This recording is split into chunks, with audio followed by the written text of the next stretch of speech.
কালকে জেড ওটা। এই যে দেখো সুবর্ণরেখা নদীটা, কুয়াশায় কিচ্ছু দেখতে পাওয়া গেল না। নদীটা দেখো, নদীটা তো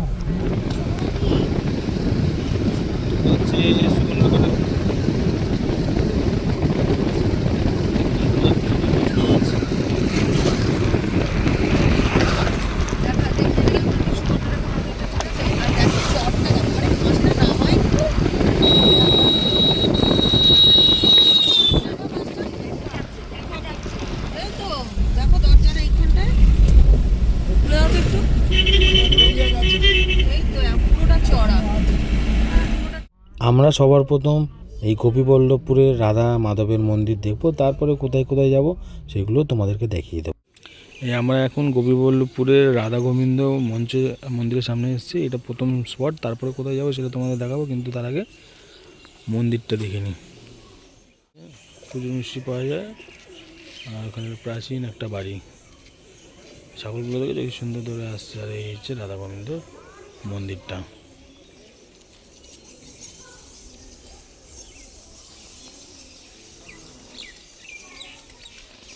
জুম করলেই দেখতে পাওয়া যাবে।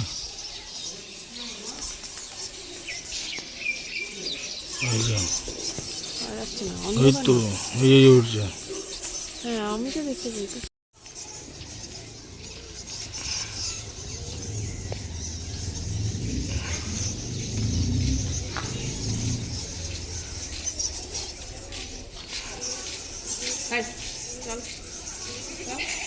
ওই তো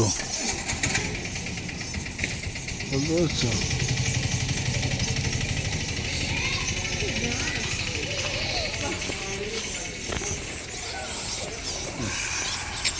এই মন্দিরটার ভিতরে কত বাদুড়, এই প্রথমবার আমি একসাথে এতগুলো বাদুড় দেখলাম। ভিতরে প্রচুর বাদুড় আছে, আওয়াজটা শুনতে পাচ্ছ তো?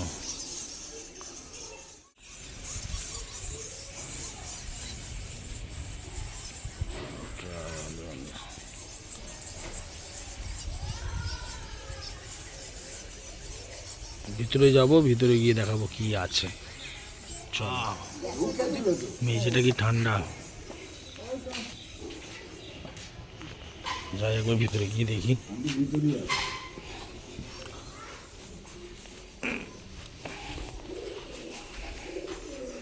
এই হচ্ছে মন্দির।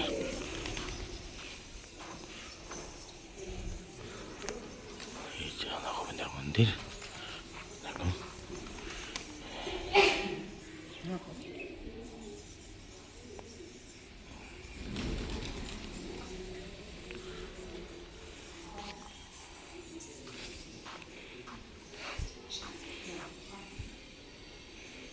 বহু বছর পুরনো।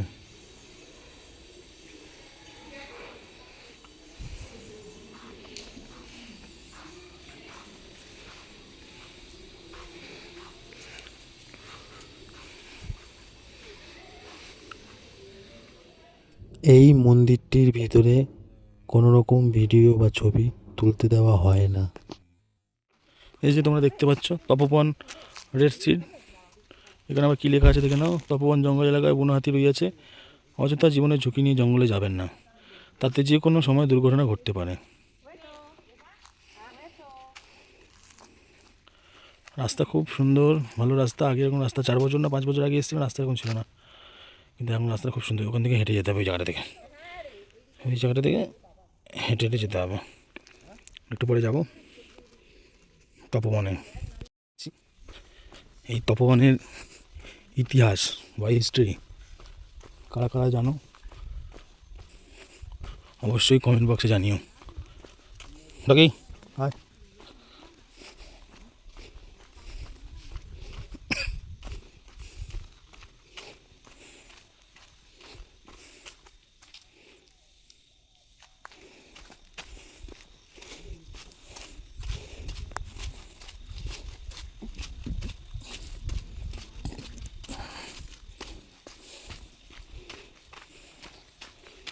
এখান থেকে হাতি, হাতি কোন দিকে আছে দাদা?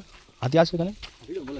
আচ্ছা না, তপবনের বাল্মীকি আশ্রম। ঋষি বাল্মীকি এখানে থাকতেন, ওনার দেহ এখানে আছে।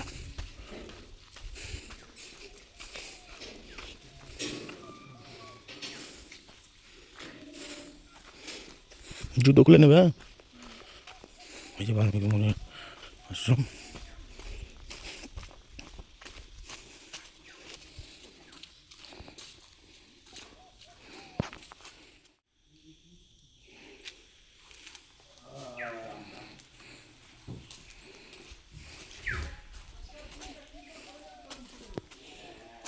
বাল্মীকি মুনির যজ্ঞকুণ্ডটা দেখবে না বাবা? যজ্ঞ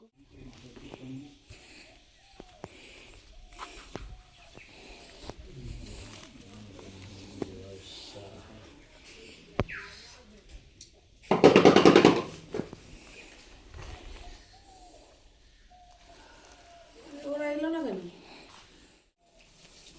হরে রাম হরে রাম রাম হরে। এটা একটু শুনি।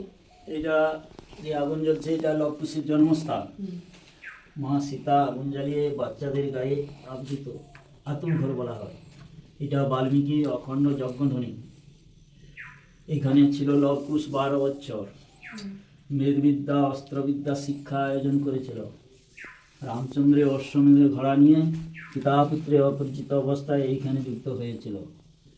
যুদ্ধ করে লবকুশ তার বাবা রাম, কাকা লক্ষণ সকলকে অচেতন করেছিলেন। অচেতনের চেতনা চৈতন্য বোধগম্য জাগিয়েছিলেন বাল্মীকি কমণ্ডল জল সিঞ্চন করে। তারপর সীতারাম লক্ষণ সবার সঙ্গে শুভ মিলন যোগ ঘটিয়ে মাকে রামচন্দ্র অযোধ্যায় ফিরিয়ে নিয়ে যাওয়ার সময় সামনে আছে একটি নদী সুবর্ণরেখা। সেই নদীর তীরে ভগবান রামচন্দ্রের ধনুকের তীর সর মাটিতে পড়ে গেল।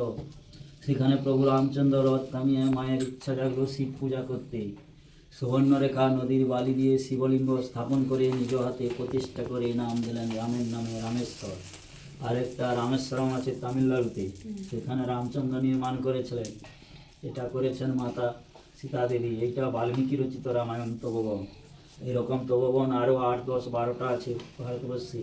অহল্লা তপবন, বিশ্বামিত্র তপবন, বশিষ্ঠ তপবন, নৈমিষ্য কাননে তপবন, সিদ্ধেশ্বরীতে সর্বমনস্কামনাময়ী মায়ের তপবন, মাতঙ্গিনীর ঋষির তপবন, নর্মদা নদীর তীরের তপবন, দণ্ড কারণে তপবন। বাবাজির রান্না হচ্ছে আলু বেগুন। বাবাজি দাঁড়িয়ে আছে, রান্না হচ্ছে আলু।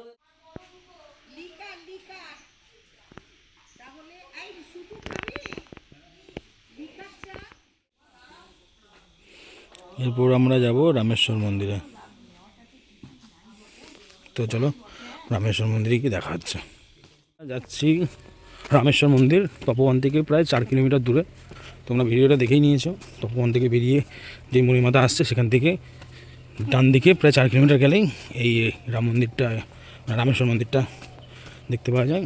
অনেকগুলো সিঁড়ি আছে, কোনো কষ্টের ব্যাপার নেই, সবাই মোটামুটি আসতে পারবে। তো মন্দিরটা যাই, গিয়ে দেখি আর তোমাদেরকেও দেখিয়ে দিচ্ছি।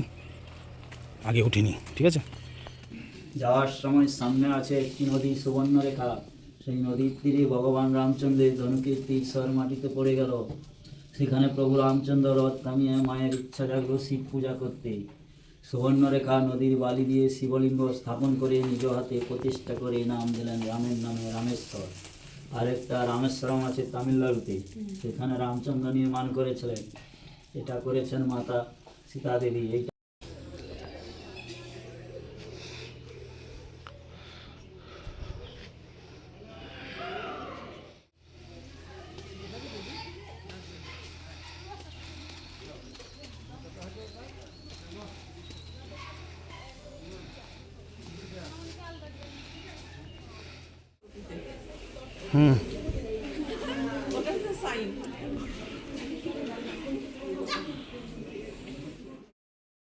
মাতা সীতার তৈরি রামেশ্বর মন্দির তোমাদের দেখিয়ে দিলাম। ভিতরে এখানে ভিডিও অ্যালাউ নিতে শিবলিঙ্গটা তোমাদের দেখাতে পারলাম না। এরপর আমরা যাব গোপীবল্লভপুরের মিনি জু আছে, সেখানে যাব। তো চলো গোপীবল্লভপুর মিনি জুতে গিয়ে দেখা হচ্ছে। আর এখানে সব জমিদারদের, আগেকার রাজাদের দেহাবশেষ আছে। আগেকার রাজাদের এখানে মন্দির। আর এই হচ্ছে ইকো পার্ক।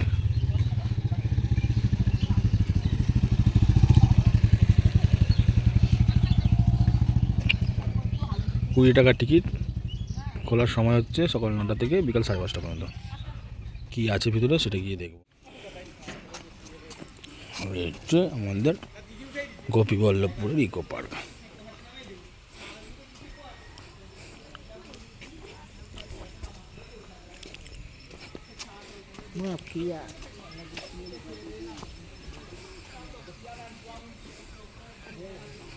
ওইখানে নাকি পাখি আছে, যাই গিয়ে দেখি।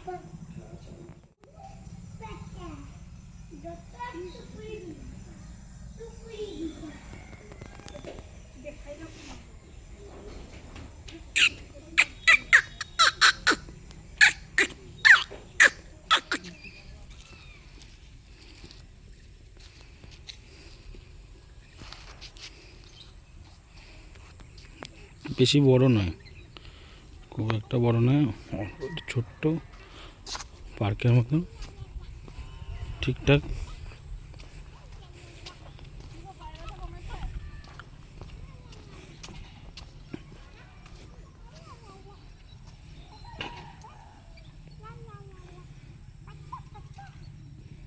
এগুলো কি পাখি, কত পাখি।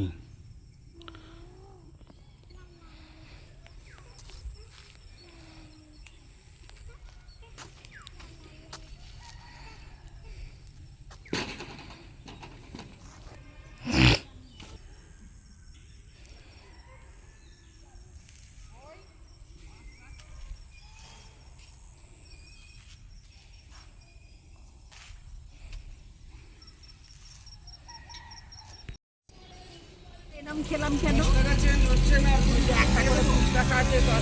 10 টাকা চেঞ্জ। ওই ডাল বড়াই দুটো দিয়ে দাও। ঠিক আছে, এবার গরমটা দাও। দিয়ে দেন জলের রাইস, নুন, এটা হচ্ছে ঘি, ডাল, পনির, পনিরের তরকারি, এটা মিক্সড ভেজ, চাটনি, চাটনি, রায়তা, স্যালাড। এই তোমার 5 রকম হয়ে গেছে। আজকে অ্যানিভার্সারি খাওয়া। সেটা বেশি চাল তো লঙ্কা না, মাসি আবার স্যালাড না। ওই তো নিয়েছি মেনে সবাই খেতে ব্যস্ত। স্যালাড দাও। আমিও খাওয়া শুরু করে দিই। ঝাড়গ্রাম দিয়ে মানে গোপীবল্লভপুর থেকে আসলে এই হচ্ছে হাই রোড, আর এইদিকে হচ্ছে তোমার বালিভাষা টোল প্লাজাটা পার করেই প্রায় 3-4 কিলোমিটার আসলে এই একটা রেস্টুরেন্ট আছে, এখানে খাবারটা খেলাম। ঠিক আছে, প্রসন্ন ফ্যামিলি রেস্টুরেন্ট, খুব সুন্দর রেস্টুরেন্টটা, খাওয়া দাওয়াটা ভালো। যদি তোমরা কেউ কোনোদিন এদিকে আসো তো রেস্টুরেন্টে কিন্তু খেতে পারো। আমাদের খাওয়া দাওয়া কমপ্লিট, এবার আমরা একদম স্টপ দেবো কোলাঘাটে। চলো টাটা।